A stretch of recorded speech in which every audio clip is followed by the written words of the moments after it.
Com 2 minutinhos de atraso, estamos on na live da noite de hoje, 21 de fevereiro de 2022, às 19h02, aqui de Barcelona. Sejam todos muito bem-vindos ao estudo da noite de hoje, que para mim vai ser muito gratificante, muito difícil falar sobre o tema de hoje, que desde que eu comecei a fazer lives espíritas, eu queria falar sobre temas que eu me engajo, temas que eu me interesso, temas que às vezes eu sinto falta de serem falados nas casas espíritas, mas isso vem mudando aos poucos.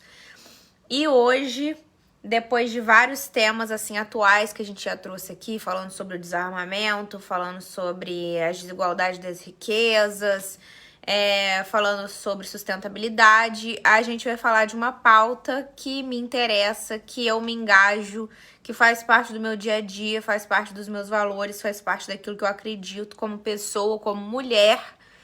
Vamos falar sobre o feminismo e a lei de igualdade, tá? Então todos sejam muito bem-vindos, não esqueçam de pegar água para fluidificar aí de vocês. Eu tô com uma água saborizada aqui. E essa live vai ficar gravada e você pode acessar depois e dar suas contribuições, dar seus comentários. Beleza?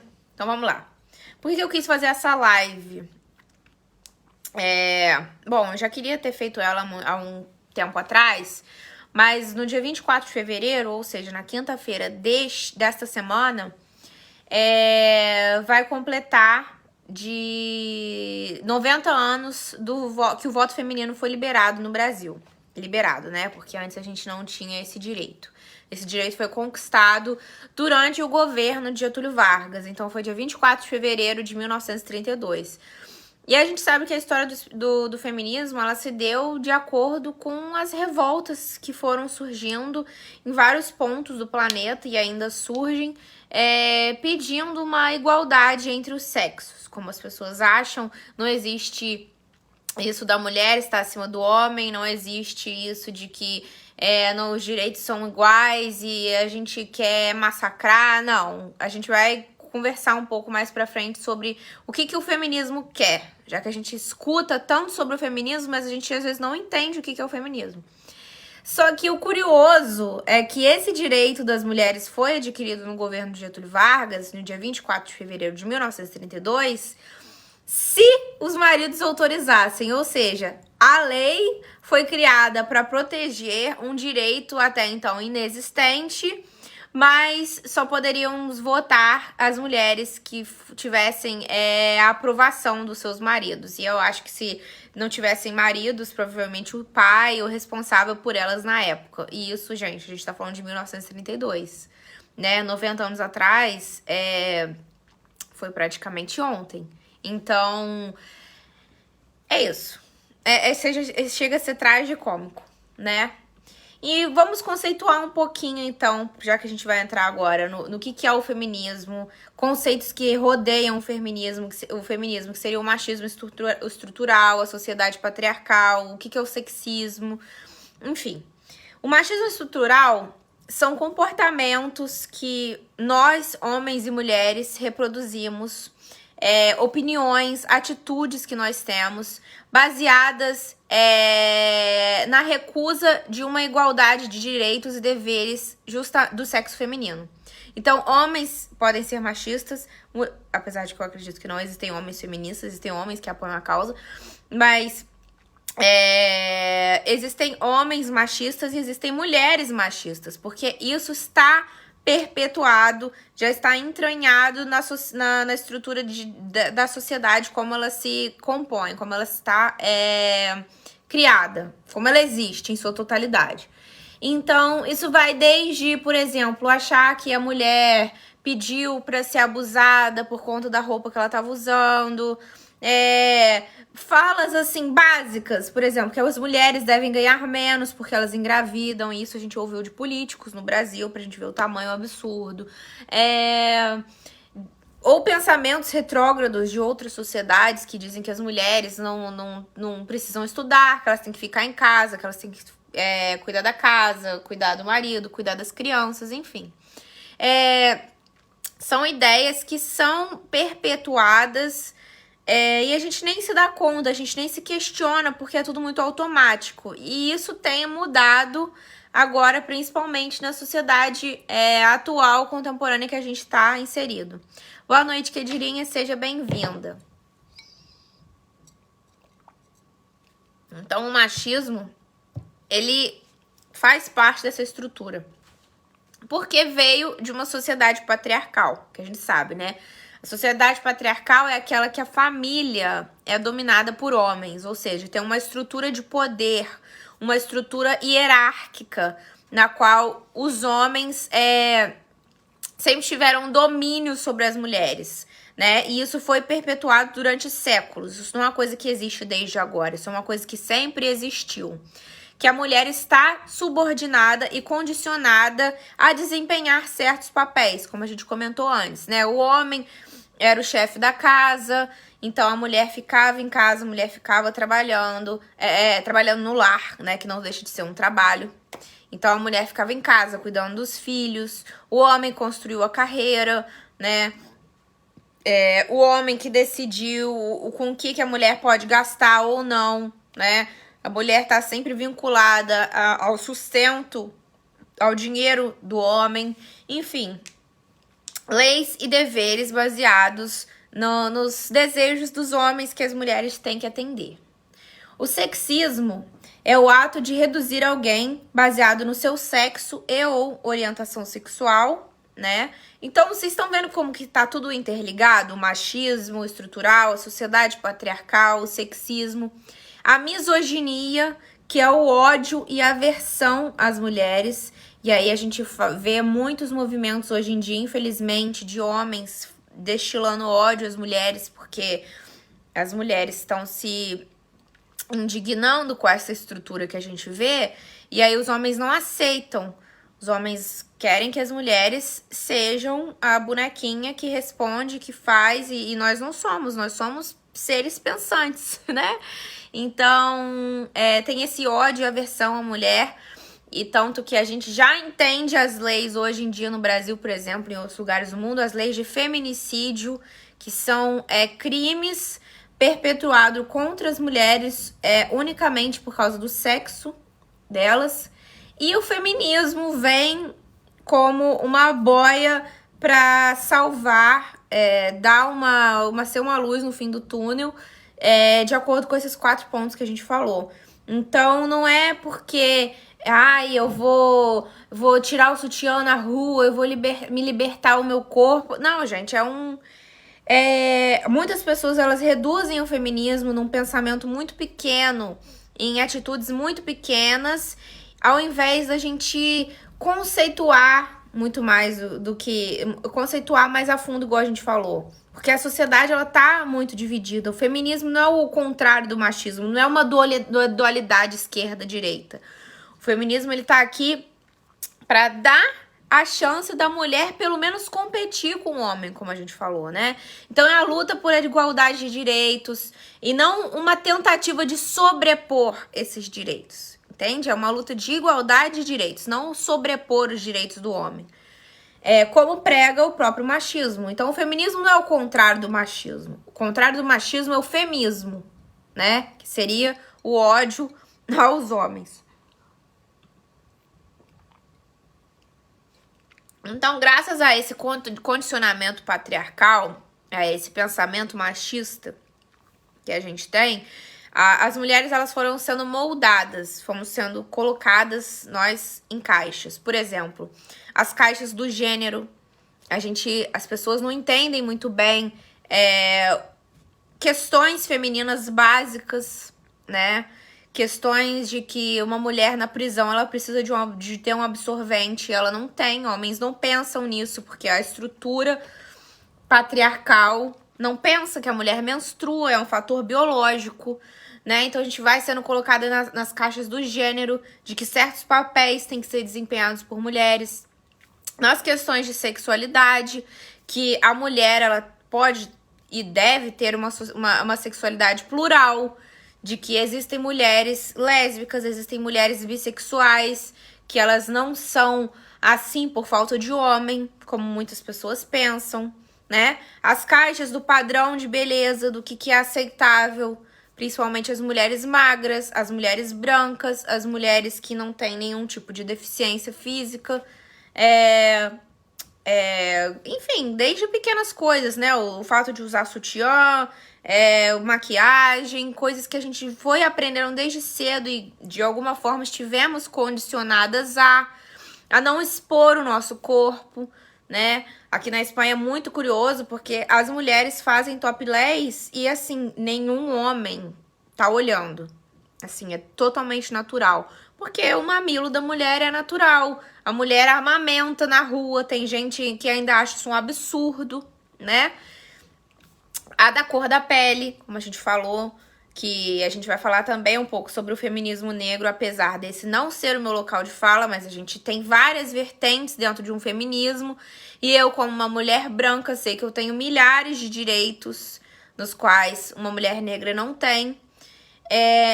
As caixas sociais, né, de que se a mulher ela trabalha ou ela investe em alguma coisa, ou ela deseja muito alguma coisa, ela é interesseira, ela é ambiciosa, né, e o homem é só trabalhador, né, a gente tem muito esses estigmas, são sempre 2 pesos, 2 medidas.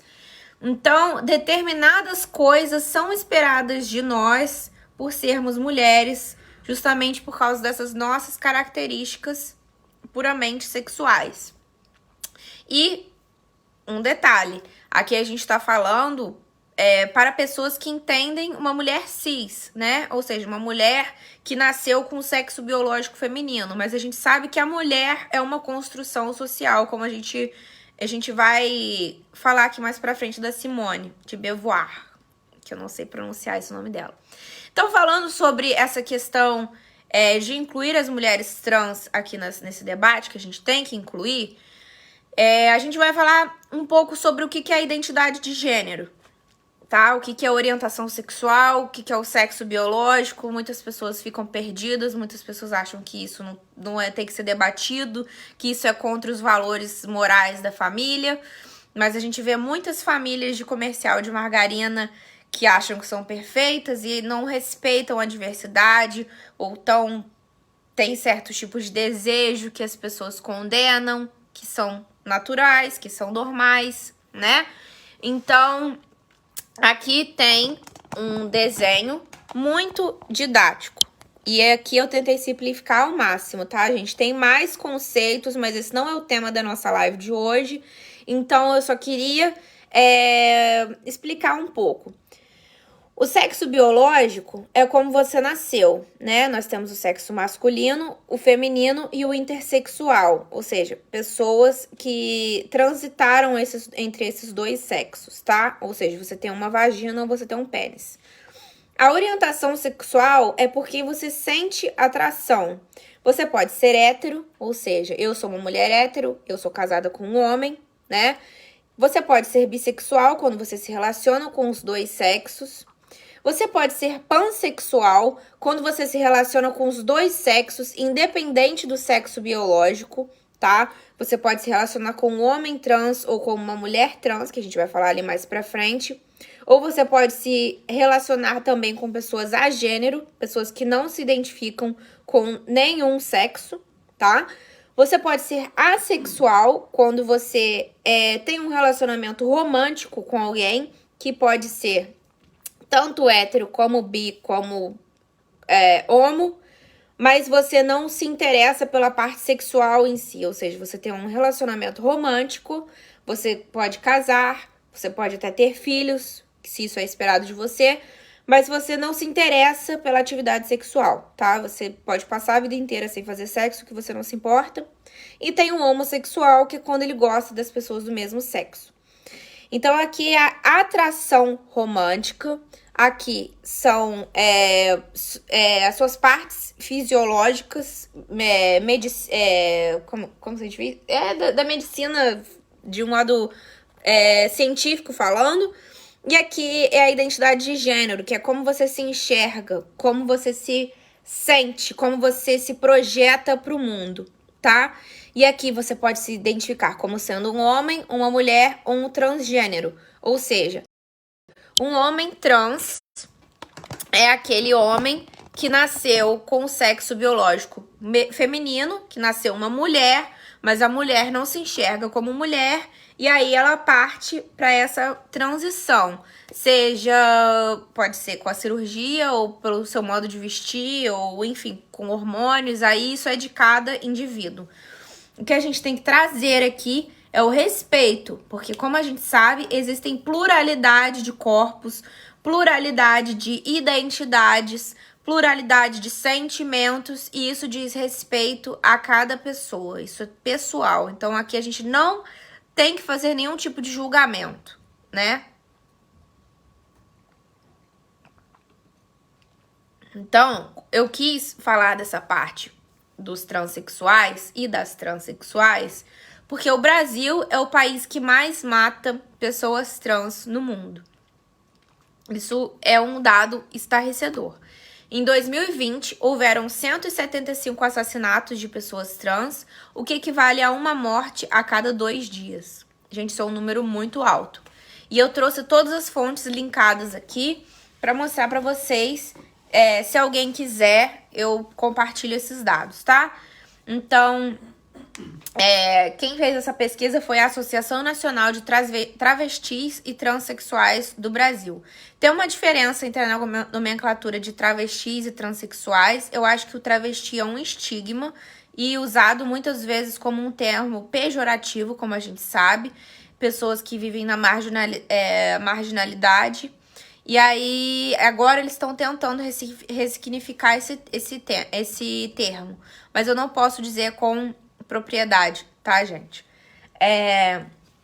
Em sua maioria, quem são essas pessoas assassinadas? Eram trans negras, pobres e trabalhavam na prostituição. Porque só vocês questionar quantas pessoas trans você já viu empregadas. Eu nunca vi. Eu não conheço. A gente sempre vê elas trabalhando na prostituição. E aí a gente pensa, será que é porque elas querem ou será que elas foram condicionadas a isso? Porque que oportunidades elas estão recebendo? Será que elas terminam a escolaridade? Né? Porque precisam comer, precisam ter um teto para dormir, né? São Paulo e Ceará são estados líderes desses assassinatos. São Paulo, eu imagino, por ser a maior cidade do país, então tem muita gente, provavelmente muitos casos. E o Ceará, que a gente sabe que o Nordeste é uma parte do Brasil que ainda é muito retrógrada, no sentido de serem homofóbicos, no sentido de transfóbicos, como a gente está vendo pelos dados, zonas rurais, das quais muitas dessas informações aqui podem não chegar, então pessoas completamente ignorantes. Os dados são levantados através de ONGs LGBTQIA+. Às vezes a gente vê esse termo e às vezes a gente não entende, mas a parte menor, né, normalmente se usa LGBT, mas a gente tem o L de lésbicas, G de gays, B de bissexuais, T de trans, que é o que a gente tá falando, Q de queer, que é mais uma identidade, como você se entende como uma pessoa queer, como uma pessoa que não tá nessas caixas dos padrões heteronormativos, e de intersexo, como a gente falou, A de assexuados, como a gente falou também, e o mais, todas as pessoas que não se encaixam em algumas dessas letras, mas entendem que fazem parte da comunidade por não serem hétero, cis, etc. Do cisgênero, do sexo que a gente nasceu. Então, esses dados, eles são levantados através dessas ONGs que acolhem as pessoas nessa situação de vulnerabilidade, e não há dados oficiais do governo, podendo ser muito maiores, como a gente sabe. Então, gente, é muito triste a gente digitar a palavra transexual ou travesti no Google, que tudo que a gente vai encontrar é relacionado a golpes, é relacionado a assassinatos. Teve um que eu vi em Campinas que eu fiquei horrorizada, que foi um homem que pagou um programa, ou seja, ele tinha o desejo sexual com aquela pessoa ali, ele assassinou aquela pessoa e ele arrancou o coração. É horrível falar isso, mas a gente tem que falar. Ele arrancou o coração daquela pessoa porque ele falou que aquilo ali era um demônio, ou seja, olha o que essas pessoas passam, tá? Então, A maioria dos assuntos relacionados a isso ou é um estigma hipersexualizado dessas pessoas, né? Que muitas pessoas têm desejos e vontade de sair com uma pessoa trans, mas não fala sobre isso porque as pessoas têm preconceito e aí elas acabam caindo nessa marginalidade, né? Bom, a cada 10 assassinatos no mundo, 4 foram no Brasil. O Brasil ocupa esse ranking há 13 anos, ou seja, infelizmente não é uma coisa que a gente pode culpar as faltas de políticas, não só nesse governo, mas também em outros. Apesar de eu achar que esses governos atuais estão cada vez incentivando o ódio, muito mais, mas não é de agora. E essa fonte é da Transgender Europe, ou seja, foi uma agência aqui da Europa que fez esse estudo no Brasil, porque não tem esses dados no Brasil, né?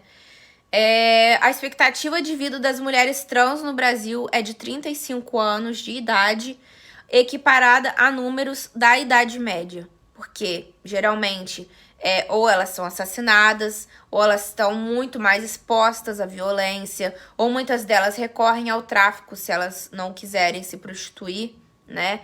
E acabam na prisão, ou às vezes estão simplesmente morando nas ruas porque a família as expulsou de casa. Enfim, é de 35 anos de idade, gente.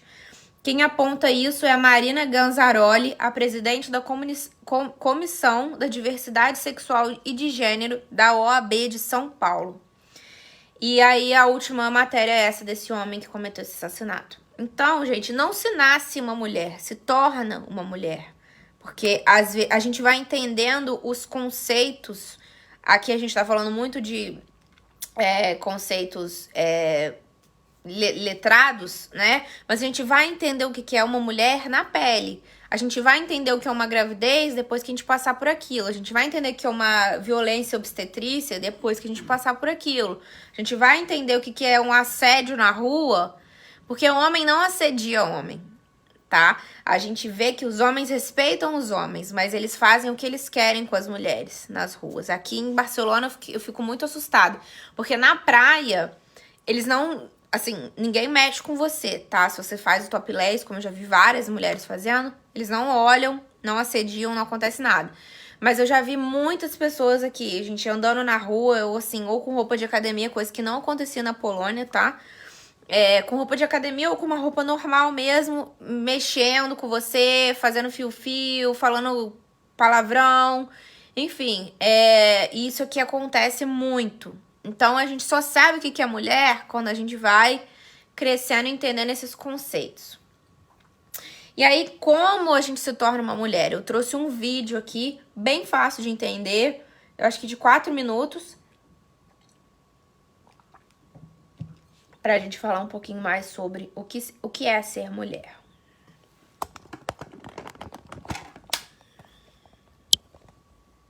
Gente, eu espero muito que essa palestra eu consiga fazer em 1 hora, porque eu tenho tanta coisa pra falar. Filósofa francesa, existencialista e feminista, Simone de Beauvoir escreveu O Segundo Sexo em 1949 a fim de investigar respostas populares para essa questão. Ela concluiu que definições comuns, como a de que mulheres são frágeis ou de que nasceram para cuidar de tarefas domésticas, estavam sendo usadas para subjugá-las ao longo dos tempos. Para Beauvoir, as visões dos indivíduos são socialmente e culturalmente produzidas.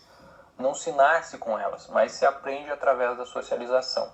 E neste caso, o que acontece é que as mulheres estavam sendo ensinadas sobre seus papéis para que os homens pudessem se manter dominantes. Mas Beauvoir discordava dessas definições populares. Ela escreveu: não se nasce mulher, torna-se mulher. Seu ponto de partida para essa teoria é uma ideia clássica do existencialismo de Sartre, a afirmação de que a existência precede a essência. Com isso, ele queria dizer que o ser humano não tem uma essência ou identidade definida ao nascer. Ao contrário, primeiro nós existimos, e a partir das escolhas que fazemos, vamos definindo nossa essência, aquilo que somos. Se vamos dedicar à filosofia ou entrar para o exército, se vamos ser pacíficos ou agressivos, se vamos ser homossexuais ou heterossexuais, tudo isso é, para o existencialismo, o resultado de uma escolha. Partindo disso, Beauvoir escreve que, a fim de explicar suas limitações, é a situação das mulheres que deve ser invocada, não uma essência misteriosa. Assim, o futuro permanece largamente aberto. Quando ela fala em limitações, está se referindo ao fato de as mulheres não votarem ou de não trabalharem em certas profissões que eram reservadas para os homens na época, entre outras coisas. Nesse ponto, ela contraria a visão comum na época que acreditava que as limitações das mulheres eram um resultado de sua natureza. De acordo com essa visão, se as mulheres cuidavam da casa e dos filhos ao invés de trabalhar fora, era por causa de sua natureza. Se não participavam da política, era porque naturalmente eram incapazes de desempenhar essas funções. Beauvoir argumenta, ao contrário, que a mulher não nasce com uma essência definida. Ela se torna o que é a partir de sua educação e de suas escolhas. Ela não é, por natureza, incapaz de cuidar de assuntos políticos ou se dedicar a atividades fora de casa. Ao contrário, pode fazer isso desde que não seja tolhida pela educação. A filósofa argumenta que a mulher foi educada historicamente como inferior e secundária ao homem de 3 formas. Ela explica que a sociedade ensina a mulher, em primeiro lugar, a satisfazer as necessidades do homem, e então existir para o homem. Em segundo lugar, a não ter valor em si e buscar validação externa para o seu valor. Seu terceiro ponto é de que as mulheres historicamente tiveram poucos direitos e, portanto, menor influência pública. Beauvoir usa uma comparação, dizendo que a mulher é tratada como uma boneca. O que ela quer dizer com isso? Uma boneca é um meio poderoso de identificação. Através dela, a menina aprende a se identificar com a condição de ser despida, arrumada e envaidecida enquanto não age por si mesma, mas apenas permanece passiva. Ela aprende a objetificar a si mesma, assim como um homem objetifica uma mulher. A boneca é submissa. Seu papel é ser despida, ouvir os segredos de sua dona, confortar ela quando está sozinha e permanecer em casa quando ela está na escola. Beauvoir argumenta que, quando a menina cresce, ela se encontra na mesma situação da sua boneca. Como uma mulher, seu papel será atrair o marido com sua beleza, ouvir atentamente seus problemas e esperar em casa por ele enquanto está no trabalho. Seja de plástico ou de carne e osso, a mulher é apenas um acessório. Beauvoir afirma que mesmo se uma mulher não casar, ela ainda vai se adequar a padrões masculinos por causa da pressão externa, como a produzida pelas indústrias da beleza, dieta e moda, as quais são todas cúmplices em perpetuar a objetificação da mulher. Para alcançar a libertação, Beauvoir acreditava, as mulheres precisam reconhecer muitas dessas normas sociais como construções. Apenas então elas terão a liberdade de escapar de sua condição e determinar seu próprio destino. Escrito num contexto de conservadorismo intenso, O Segundo Sexo foi publicado apenas 5 anos depois de as mulheres francesas terem garantido o direito ao voto, num tempo em que poucas mulheres podiam trabalhar. Agora, podemos voltar à nossa questão inicial. O que é ser uma mulher? Para Beauvoir, não se nasce mulher, torna-se mulher. Sendo assim, essa é uma questão em aberto, que cada mulher pode responder de modo diferente através de suas escolhas. O que é ser? E aí, mulherada, o que é ser mulher? E aqui a gente falou muito sobre os direitos e deveres, né? Será que a gente sempre teve os mesmos direitos? Porque na Constituição Brasileira de 1988, no artigo 5º, número 1, diz que homens e mulheres são iguais em direitos e obrigações nos termos dessa Constituição. Será que isso na prática isso funciona? Aqui eu trouxe algumas propagandas da época de 50.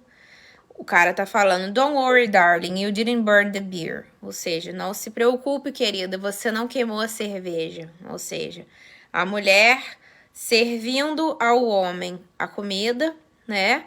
E ele se importa mais com a cerveja do que com o fato dela estar sendo obrigada, condicionada a ser a cozinheira.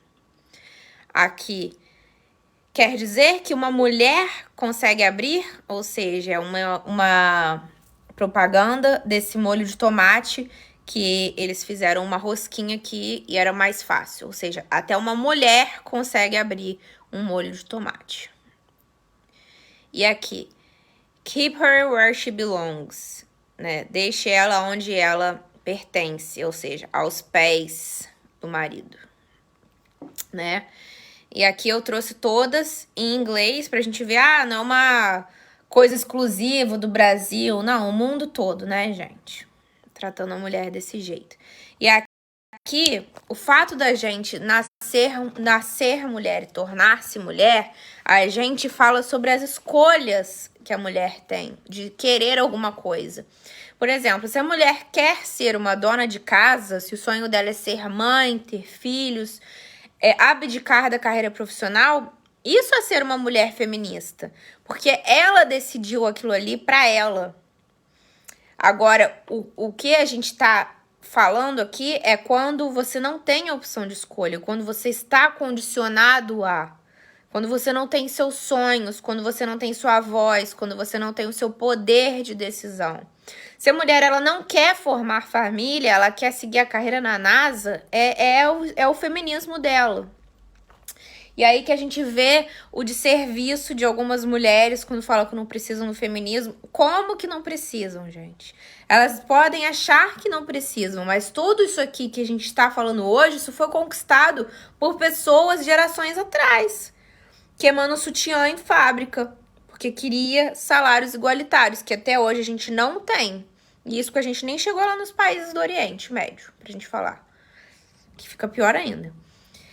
Então aqui a gente tem uma comparação, né, das rosas que nós ganhamos de Dia das Mulheres e o que vem nos espinhos. A desigualdade salarial, que já é comprovado. As mulheres ganham até de 70% a 80% do salário dos homens desempenhando as mesmas funções, ou seja, tem as mesmas capacidades, se bobear até mais, porque nós somos multitarefas, né, e ganhamos menos. O assédio sexual que a gente falou, a objetificação, como a gente viu naquele vídeo, propagandas, sempre são mulheres com seios grandes, tonificadas, malhadas, cabelo liso, né?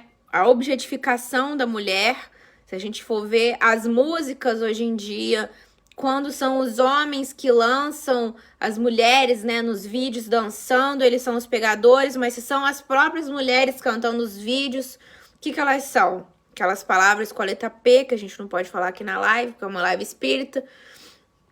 Culpabilização da vítima, a gente vai trazer um dado aqui na frente que acredita que a mulher tem culpa de sofrer assédio em certas situações, de ter pedido para ser estuprada em diversas situações. A discriminação de gênero, direito ao próprio corpo negado, que a gente vai trazer o caso aqui da Polônia. Feminicídio, né? Slut shaming, ou seja, o fato de que quando é um homem fazendo alguma coisa, tudo bem, mas quando é uma mulher tentando ter certos tipos de comportamentos, elas são... Slut é uma palavra que é um xingamento, né? Mas serão chamadas de vadias ou alguma coisa desse tipo. Subrepresentatividade em cargos públicos ou até mesmo em diretorias de empresas que a gente nunca vê, né? Violência doméstica, quantas sofrem caladas dentro de casa das nossas gerações passadas, né? Por exemplo, minhas avós, as mães delas, estando condicionadas a isso. Hoje em dia a gente já tem um apoio, uma exposição maior, mas isso tem sido passado de geração em geração. E se a gente pensar, por exemplo, e as famílias, né? Que vendem suas filhas, né? Com 14, 13 anos. Gente, isso não é normal, você prometer um filho, né? Prometer pra alguém pra dar uma vida. O revenge porn, que a gente vai falar aqui mais pra frente, que é a padronização estética, que a gente também comentou, e a mercantilização do corpo. E aqui eu trouxe esse raio da Polônia, que ficou conhecido, né, como Strajk Kobiet ou Piekło Kobiet, que eram as mulheres infernais, em tradução liberal, porque a Constituição da Polônia, ela é parecida com a Constituição brasileira, de que você pode abortar em casos específicos, por exemplo, em caso de estupro, em caso de que a vida da mulher corre risco. E eu acho que quando já tem uma morte encefálica ali do feto, e tem essa terceira opção, acho que 95% dos casos de aborto na Polônia, quando não vai ter uma chance daquele feto ali nascer. Então, uma lei, né, a Corte Constitucional da Polônia decidiu que esses abortos que não iriam para frente, ou seja, haveria uma má formação e aquele corpo ali não chegaria a vingar, não poderiam mais ser permitidos, porque a Polônia é um país muito católico, e eles disseram que a mulher teria que passar por aquela gestação, dar à luz ao feto que não iria sobreviver para que eles pudessem ser batizados, né? Então, essa decisão significa que o aborto é inconstitucional em caso onde a mulher se arrisca, né? Porque é uma gravidez de risco também, dando à luz a uma criança completamente diferente, completamente injuriada, não, como que é? Doente, né? Ou sem nenhuma chance de sobrevivência. E aí tiveram muitas carreatas na Polônia, né? Muitas manifestações contra essa lei. Porque a Polônia ainda tem muitas leis machistas. Aqui agora a gente está falando também sobre uma série nova que está passando, que seria a Pam and Tom. A gente está vendo... Onde que é? Na Amazon? Disney Plus. Da Disney Plus, que seria uma história da Pamela Anderson, que é aquela mulher que era um sex symbol nos anos 90. E o Tom, que é o baterista do Motley Crue, que eles ficaram famosos porque a sextape deles, né, um vídeo íntimo deles, foi o primeiro a fazer muito sucesso na internet, porque uma pessoa divulgou aquilo ali sem o consentimento dela, nem dele. E aqui, a reflexão que eu peguei aqui na internet é de que quando a gente pensa nas mulheres que tiveram a vida sexual delas, assim, abertas, expostas, consensualmente ou não, por exemplo, ela sabia que estava sendo filmada ou não sabia que estava sendo filmada e aquilo ali foi distribuído contra a vontade dela, a gente sempre fala a fita, a sextape, né, ou da Pamela Anderson, ou da Kim Kardashian, ou da Paris Hilton, é sempre da mulher, nunca é do homem. E aí na série ela fala que como ela se sente, né? Porque ela já tava crescendo na carreira dela, ela tava grávida na época, esse caso da Pamela Anderson, ela perdeu o bebê, ela sofreu um aborto devido à exposição, porque todas as pessoas estavam assistindo a fita, e ela fala pro marido dela, que ele falou, eu tô muito triste e tal, mas você não tá triste igual a mim, porque pra você tá ficando comigo, ou seja, você é o garanhão, você vai ser cumprimentado quando as pessoas te verem essa fita, e eu? Onde que eu vou parar? Minha reputação, né? E ali, como a gente também falou do caso do trabalho, né, doméstico, eu acho muito interessante a gente pontuar aqui que trabalho doméstico é trabalho. Não é um trabalho que é inviabilizado, é um trabalho que muitas vezes é automático, mas a pessoa não agradece, a pessoa não entende, porque aquilo ali não é reconhecido socialmente, né? O fato de você passar o dia inteiro, a minha mãe sempre fala que serviço de casa nunca acaba, você nunca sai da cozinha. Tem sempre alguma coisa pra lavar, alguma coisa pra limpar, alguma coisa pra arrumar, nunca acaba. Então, os homens, essa independência que os homens conquistam, né, de você poder sair, de você poder trabalhar, de você poder estudar, a gente tem que parar pra pensar que teve uma mulher ali apoiando ele, né? Eu sempre falo, por trás de um grande homem sempre tem uma enorme mulher, porque ela tava ali cozinhando pra ele, tava ali lavando, passando, escutando, né? Essa sobrecarga desse trabalho doméstico que fica sempre para as mulheres, né? Não adianta a gente falar, aqui em casa meu marido me ajuda. Eu escuto muito algumas amigas minhas falando, não, o seu marido mora na casa, ele não tem que te ajudar, ele tem que fazer porque ele mora ali. Se eu não fizer, o Vitor vai ter que fazer. E se nenhum dos dois fizer, não vai ser feito. Então, não é dividir, é dividir. É dividir. Tem que ser 50-50. Muitas vezes não vão ser, tá, gente? Acontece. Cada casa funciona de uma forma. Mas não é, eu fiquei feliz que ele me ajudou. Ele não me ajudou, ele nos ajudou. Ele se ajudou também, né?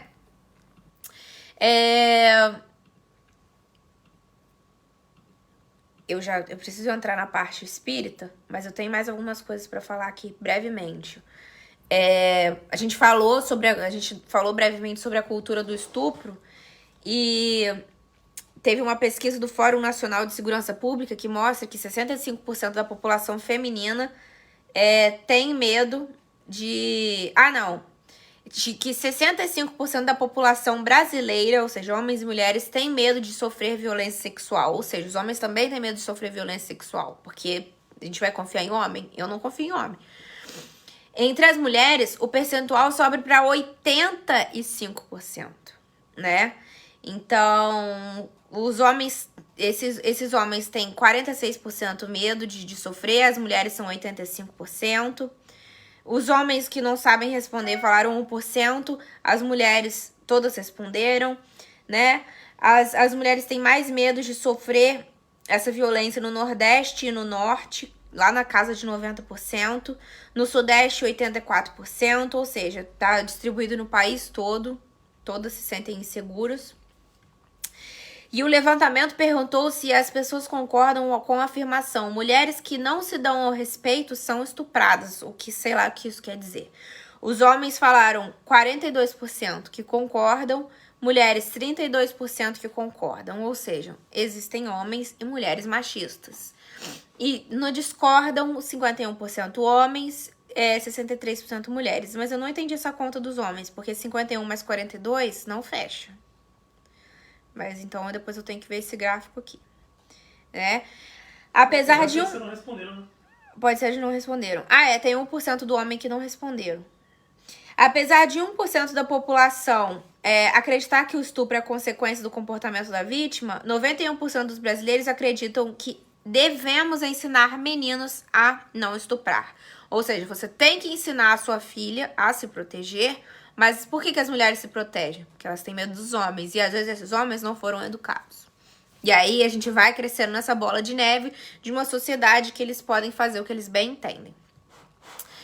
O Atlas da Violência contra a Mulher. São notificados 135 casos de estupro por dia no Brasil, segundo a pesquisa de 2018 do Atlas da Violência feito pelo IPEA, Instituto de Pesquisa Econômica Aplicada.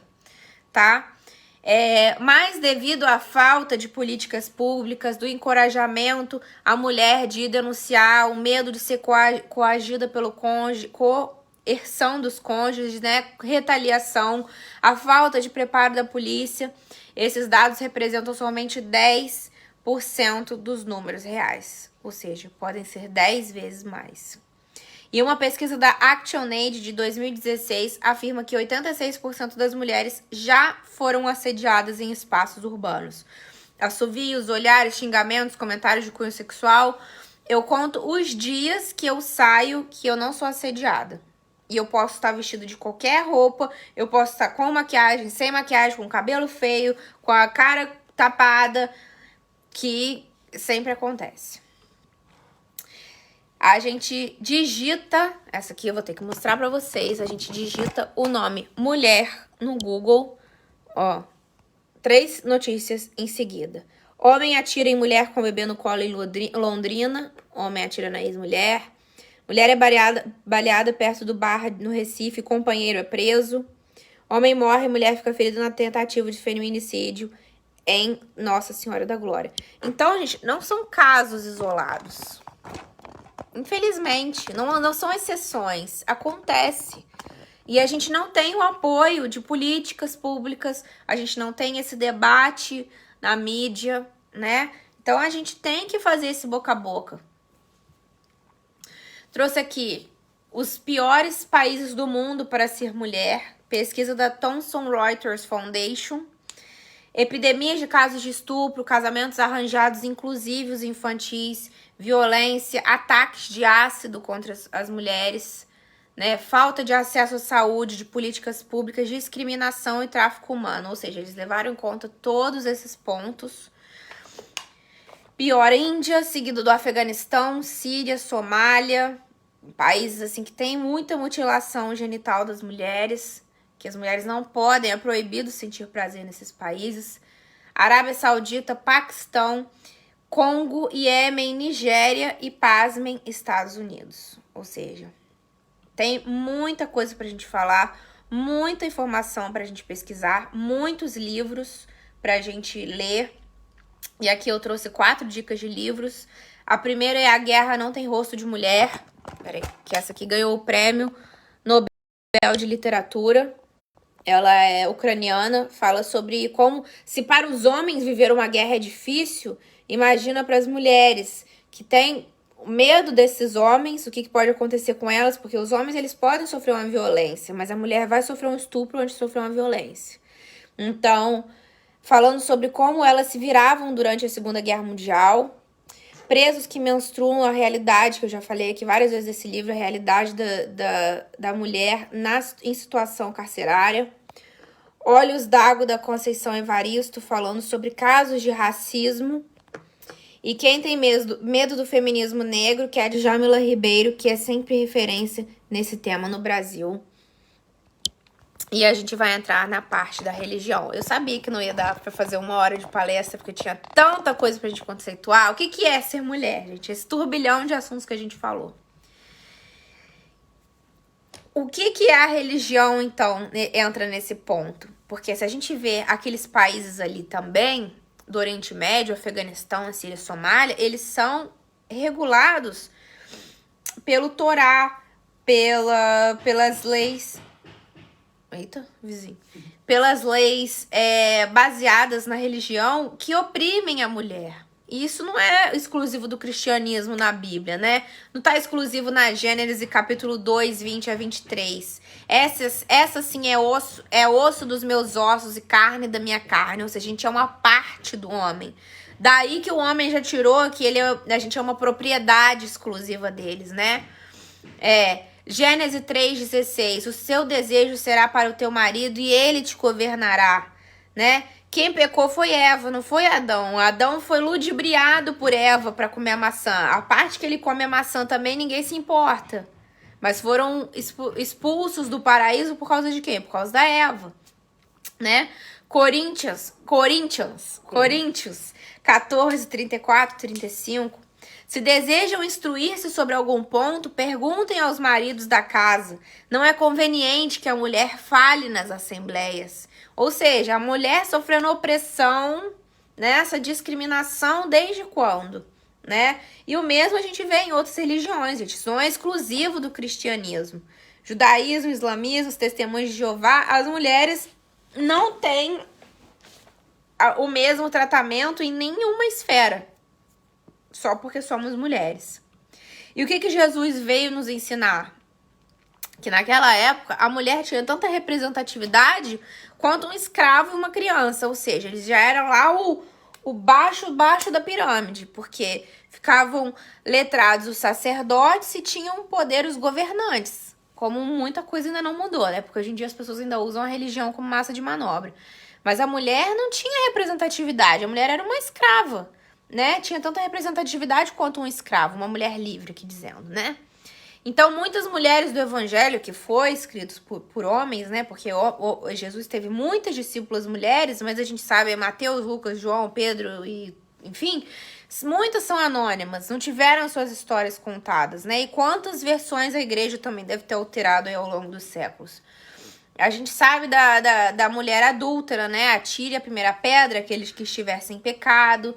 A samaritana, né, que Jesus conversou com uma mulher em público, que era mal vista na época, mas essas mulheres também não têm identidade. Quem a gente vê dos casos das interações de Jesus é Marta e Maria, Maria de Magdala, né? Mas e essas outras? E o fato de Jesus ter sido feminista na época e a gente não ter também esses dados, né? O fato de que também na época as mulheres que tinham mediunidade, né, que tinham sensibilidade, que falavam, algumas deviam ser sacerdotisas, né, mas muitas foram consideradas loucas e passados séculos foram queimadas nas cruzes, né, A fé, eu coloquei aqui, eu achei interessante que eu vi isso numa outra palestra espírita. A fé de Maria procedeu o primeiro milagre de Jesus, que foi quando ele transformou água em vinho nas bodas de Caná, ou seja, a fé de que Jesus traria, e eu acho que isso também é muito simbólico, né? Traria aquele alimento ali que as pessoas estavam precisando, foi porque Maria acreditava na potência de Jesus, via o que Jesus tinha. Porque quantas pessoas viveram na época de Jesus, mas não estavam preparadas para ouvir as mensagens, né? Até hoje. Se a gente estivesse preparado para ouvir os ensinamentos de Jesus, a gente não estava aqui. Então, outras mulheres importantes, Marta e Maria, Maria de Magdala, como a gente tinha falado, e eu acho muito interessante quando for no Dia da Mulher a gente trazer histórias delas aqui pra gente falar.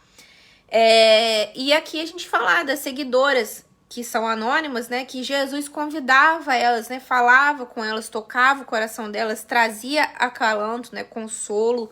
Porque por trás de uma mulher tem uma esposa, tem uma mãe, né? São palavras de pesos muito grandes. Então, olha quanto consolo Jesus trouxe. E muitas desafiaram seus maridos na época para seguirem Jesus, né? Então, quantas depois, com muitos cristãos foram crucificados, né? Condenados à morte. Quantas mulheres também a gente não se tem esses dados, a gente não tem essas informações. Então, vamos entrar no espiritismo, depois de tudo que a gente falou. A gente sabia que não ia dar uma hora só de live, que ia falar tudo isso que eu tinha para falar. No Livro dos Espíritos, no capítulo 9 da Lei de Igualdade, a gente tem umas perguntas, que é a igualdade dos direitos do homem e da mulher, questões 817 a 822. E a gente vai ler elas agora. Eu não acredito que saiu da página, gente. É sempre assim. Sempre assim. Toda vez é isso. Achei. Então, aqui a gente fala de igualdades, né? Provas da riqueza, da miséria. Esse capítulo é muito interessante. Desigualdade das riquezas, desigualdades sociais, desigualdades de aptidões. E aqui a gente fala das desigualdades, igualdades dos direitos do homem e da mulher. 817. São iguais perante Deus o homem e a mulher e têm os mesmos direitos? Os espíritos respondem: não outorgou Deus a ambos a inteligência do bem e do mal e a faculdade de progredir? De onde provém a inferioridade moral da mulher em certos países? Do predomínio injusto e cruel que sobre ela assumiu o homem. É o resultado das instituições sociais e do abuso da força sobre a fraqueza. O machismo estrutural aí, né? Entre homens moralmente pouco adiantados, a força faz o direito. Então a gente nem precisa falar, gente, que a nação assim é tal, que a religião que faz isso. Homens moralmente pouco adiantados usam da força o seu direito. Questão 819. Com que fim mais fraca fisicamente do que o homem é a mulher, né? Fisicamente. Para lhe determinar funções especiais. Ao homem, por ser o mais forte, os trabalhos rudes. À mulher, os trabalhos leves. Mas ambos o dever de se ajudarem mutuamente a suportar as provas de uma vida cheia de amargor. Bom, a gente sabe que não somos iguais. Se fôssemos todos iguais, seríamos todos iguais, não somos. Então, tem um motivo, tem uma razão de as mulheres terem, a gente falou aqui de condicionamento, de que fomos ensinadas a isso e tal, mas as mulheres, geralmente, a gente tenta esquecer. Corre bem aqui pra mim, por favor. Tem o lado sensível, tem uma sensibilidade mais desenvolvida. Tem uma ternura, tem um carinho. Nós somos geradoras de vida. Isso significa muito grande. Nós temos uma potência da criação. Então, tem certos motivos dos homens serem mais fortes fisicamente e as mulheres menos fortes. Então, nós temos funções diferentes, né? Aqui tem o meu ajudante.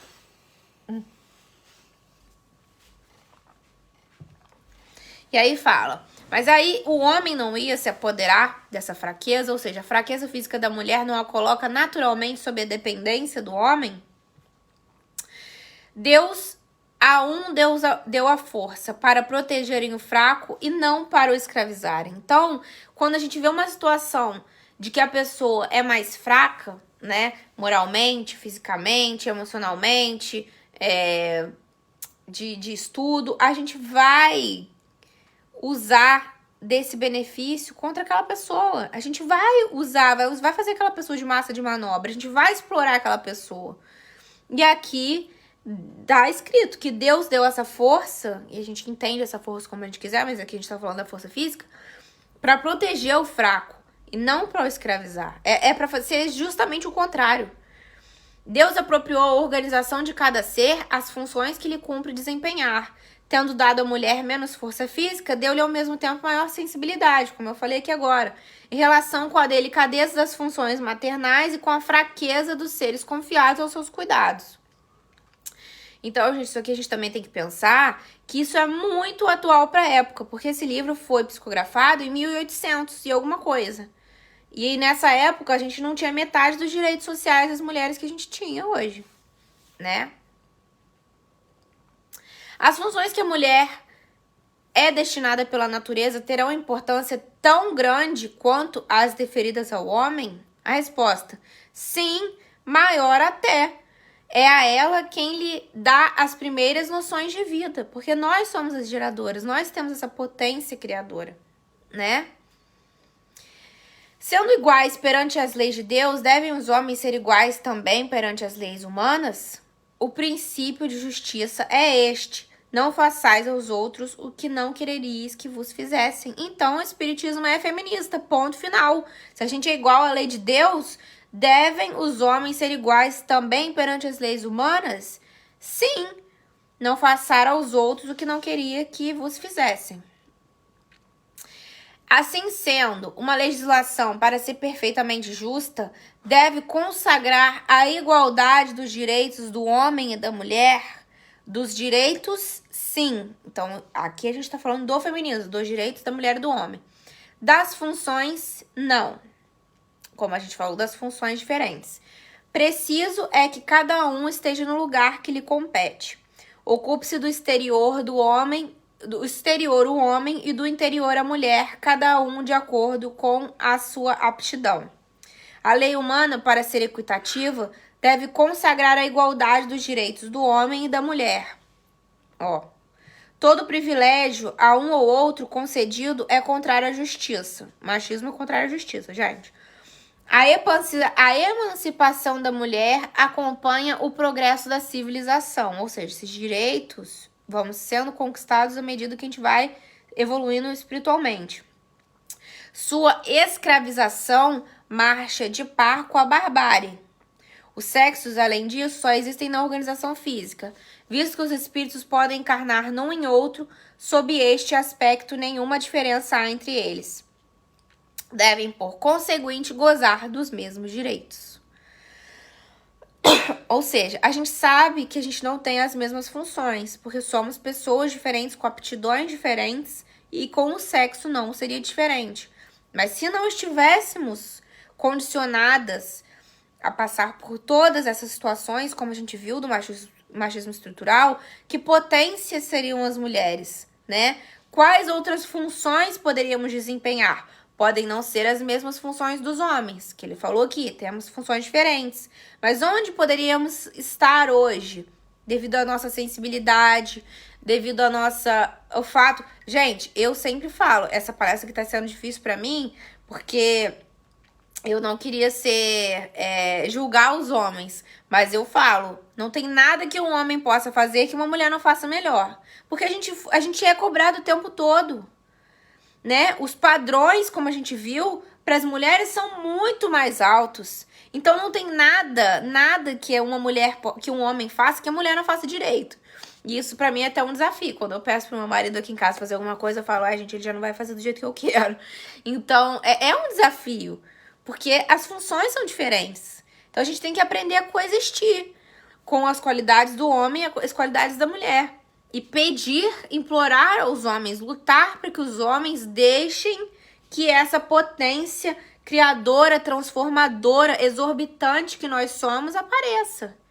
Porque é graças a eles que a gente não consegue. né?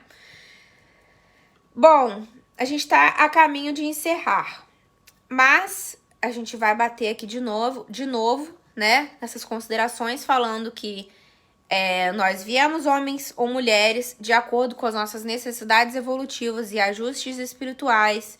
Antes de reencarnar, a gente escolheu os nossos corpos, ou masculinos ou femininos, pra gente, de acordo com o gênero ou as provas que a gente iria suportar, né? Tomar por rigor uma supremacia masculina ou feminina não faria sentido, já que a gente precisa ter experiências em ambos os corpos. Ou seja, a gente nasce em um por uma falta que a gente cometeu no outro, por um aprendizado que a gente não conseguiu ter no outro, né? Uma plenitude que falta. E os espíritos não têm sexo, como foi falado. Devido à pluralidade, e isso aqui eu achei um livro super interessante, que se chama Além das Diferenças, volume 2, Espiritismo e Diversidade Social. São espíritas que se juntaram para falar de vários temas, né? Para falar da sexualidade, falar de homossexualidade, falar desses espaços plurais que a gente precisa ocupar. E aí, eu tirei esse livro de uma mulher que estava fazendo um Instagram muito interessante que chama Feminismo à Luz do Espiritismo, @esse. Tem muita postagem interessante. E aí ela escreveu esse livro e indicou esse livro, que é o Além das Diferenças, né? Então, aqui ela falou um ponto muito importante, que o feminismo é muito plural, são vivências diferentes, né? Depende de cada mulher. Então, a gente precisa falar de feminismos, entre aspas, no espiritismo. Porque nem toda mulher, espírita ou não, vai ser a favor do aborto, né? Vai ser a favor da pornografia, vai ser a favor da prostituição. E esses são temas que são vistos hoje ainda como tabu na casa espírita, porque eu nunca vi ninguém falar sobre isso, e é preciso falar. Porque isso tá ligado diretamente, como a gente viu, à sexualidade da mulher, à expectativa de vida da mulher, a esses casos de violência, né? 20 milhões de brasileiros não têm o nome do pai no registro civil, dados do CNJ, Conselho Nacional de Justiça, de 2013, 9 anos atrás. 20 milhões de brasileiros já não tinham o nome do pai. Então, eu acho que aqui, quando Kardec falou do exterior, o homem do exterior, ele precisa se ocupar desse material também, né? De assumir essas responsabilidades. E a mulher do interior, como a gente já se ocupa, né? O caso de descriminalização do aborto, por exemplo, daria suporte às mães, principalmente dadas as condições em que nascem certas crianças.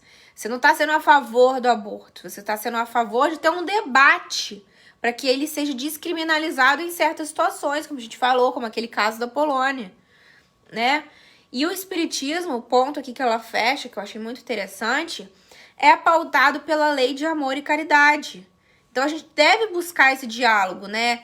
Para a gente chegar nesse patamar de igualdade e respeito entre ambos os sexos, a gente tem que buscar esse diálogo de mulheres para com mulheres que têm vivências diferentes, né? Como a gente falou, do feminismo negro, feminismo liberal, feminismo radical, de mulheres e entre mulheres, que a gente também não vai chegar num consenso, porque a gente tem privilégios dentro dessa sociedade, mas entre homens e mulheres. A gente tem que incentivar os homens a terem esse interesse, em buscarem e entenderem. Porque o feminismo é feito de mulheres, para mulheres, mas principalmente quem tem que ouvir são os homens.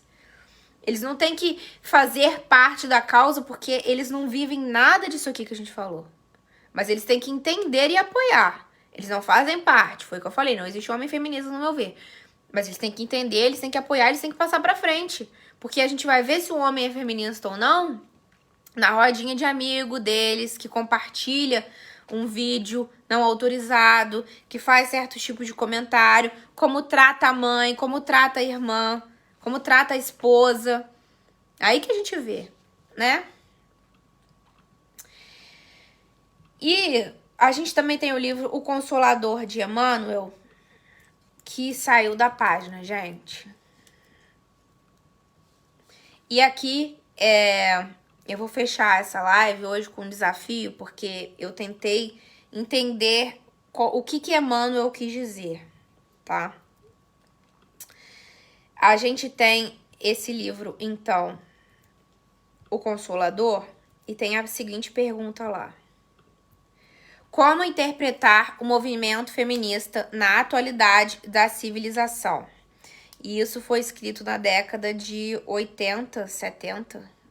Peraí, eu não lembro agora de quando é esse livro, gente. Eu escrevi aqui, mas eu não coloquei.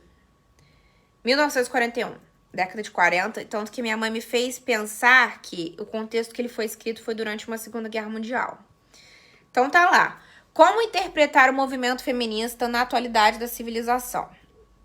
Eu vou concordar com os 2 primeiros parágrafos e o terceiro a gente tenta encerrar aqui. O homem e a mulher no instituto conjugal são como o cérebro e o coração do organismo doméstico, como a gente falou várias vezes aqui hoje. Ambos são portadores de uma responsabilidade igual no Sagrado Colégio da Família. Então, esse fato de o filho nascer sem pai, de o pai só dar material e não dar o espiritual, de não dar atenção, isso aí depois você se resolve com a espiritualidade, com a sua própria consciência, porque a mulher vai fazer o papel dela. A mulher não tem como fugir do papel dela. Porque a mulher não tem como fugir porque os homens já fogem, né? Então, é uma responsabilidade igual. E se a alma feminina sempre apresentou um coeficiente mais avançado de espiritualidade na vida, é que desde cedo o espírito masculino intoxicou suas fontes de liberdade. Ou seja, estivemos condicionadas precisamos através de todos os abusos, prejudicando a sua posição moral no decurso das existências numerosas em múltiplas experiências seculares. Ou seja, validou tudo que a gente falou aqui na live hoje. O que eu não entendi muito bem foi o terceiro parágrafo. E aí a gente vai trazer outros entendimentos aqui. A ideologia feminista dos tempos modernos, porém, com as diversas bandeiras políticas e sociais, pode ser um veneno para a mulher desavisada dos seus grandes deveres espirituais na face da Terra. Se existe um feminismo legítimo, esse deve ser o da reeducação da mulher para o lar, nunca para uma ação contraproducente fora dele. É que os problemas femininos não poderão ser solucionados pelo código do homem, mas somente à luz generosa e divina do Evangelho. Eu só concordei com essa última parte, que os problemas femininos e muitas das nossas questões só vão ser entendidos depois da gente tentar aplicar os ensinamentos de Jesus, porque fora isso, a lei ainda é falha. E aí, parando para pensar aqui e desmembrando, eu entendi assim, a ideologia feminista nos tempos modernos, da década de 40, porque eu achei o texto de Kardec muito mais feminista do que esse aqui, 1800, mas enfim, pode ser um veneno para a mulher desavisada dos seus grandes deveres espirituais. E eu entendo assim, a gente não pode ir do 8 ao 80. A gente quer ir do 8 ao 80, a gente quer se libertar disso. Mas às vezes a gente não percebe que a gente vai caindo ainda em armadilhas que a sociedade machista tem. Por exemplo, o feminismo liberal diz que a mulher é 100% dona dos corpos. E nós não somos. Isso está muito ligado ao capitalismo. Então, o fato de eu dizer que eu sou livre e levantar a blusa e mostrar o seio para fora não vai me deixar livre. Porque isso é uma parte muito micro de um problema muito grande, como a gente falou aqui hoje. Quem vai ser o interessado que a mulher levante a blusa e mostre os seios? O homem. Porque ele que vai sentir desejo por aquilo ali, não uma mulher. Porque a mulher, ela vai entender que ela vai acabar julgando a outra por fazer isso. Então, tem certos tipos de liberdade aqui que não são liberdades, são falsas liberdades pra gente. Então, aqui tudo bem. Pode ser um veneno se a gente não debater, se a gente não entender, se a gente só julgar. Mas, se existe um feminismo legítimo, ele colocou um si. Eu acho que não existe isso, porque Emmanuel aqui, ele tá pensando, apesar do espírito não ter sexo, aqui ele é um homem. né? Ele tá sendo um homem, ele é Emmanuel. Então, se existe um feminismo legítimo, existe um feminismo legítimo. E todas essas pautas e todos esses estudos aqui que a gente trouxe, não é legítimo? Eu acho que sim. Se existe um feminismo legítimo, esse deve ser o da reeducação da mulher para o lar. Então, foi aí que eu fiquei bravo. Que eu pensei muito no lar material. Que eu pensei só de que a gente tá lutando tanto pra sair de casa e a gente tem que voltar pra casa. E aí, conversando com outras pessoas e minha mãe e tal, a gente pensa assim mais com o coração. Não pensa na estrutura, no papel social da mulher. Por exemplo, esse livro estava sendo escrito na década de 40. Então, a gente estava durante uma guerra para explodir em 45. E a minha mãe falou quantas crianças foram criadas sem pai.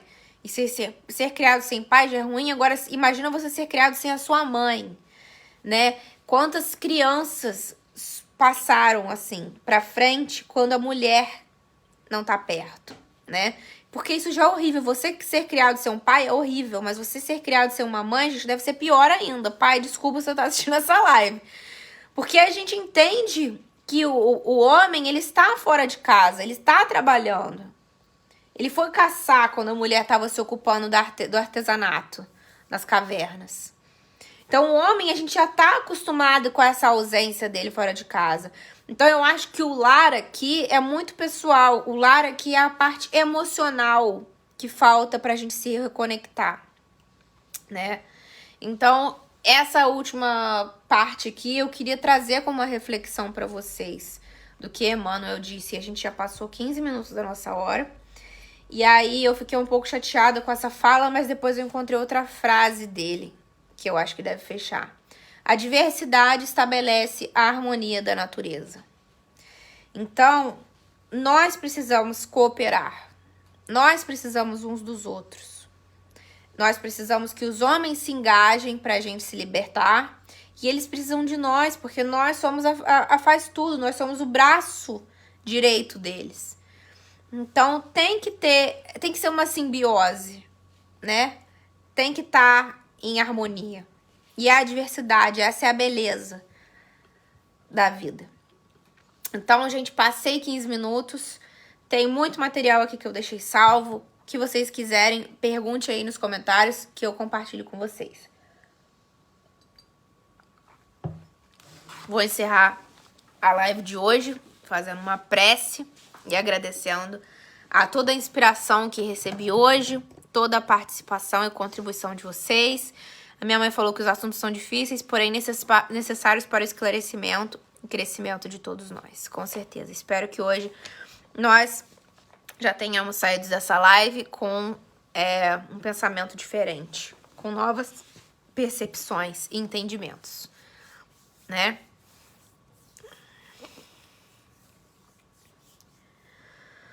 Vamos elevar os nossos pensamentos ao alto, agradecendo a Deus pela oportunidade de estarmos aqui reunidos em teu santo nome, por todas as bênçãos que chegaram até nós, por todas as informações que trouxemos aqui hoje, todos os esclarecimentos, todas as pessoas que trabalharam para que esse material educativo estivesse à nossa disposição.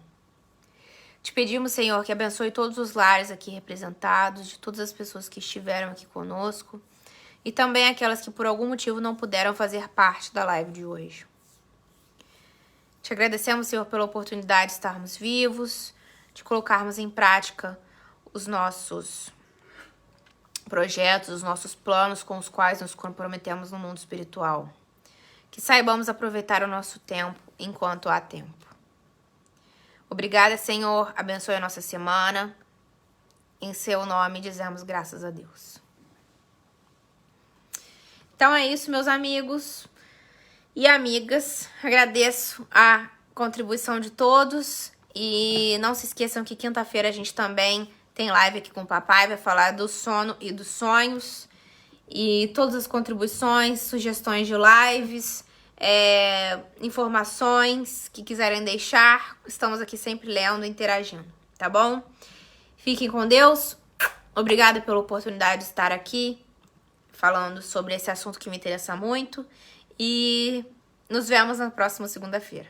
Tchauzinho.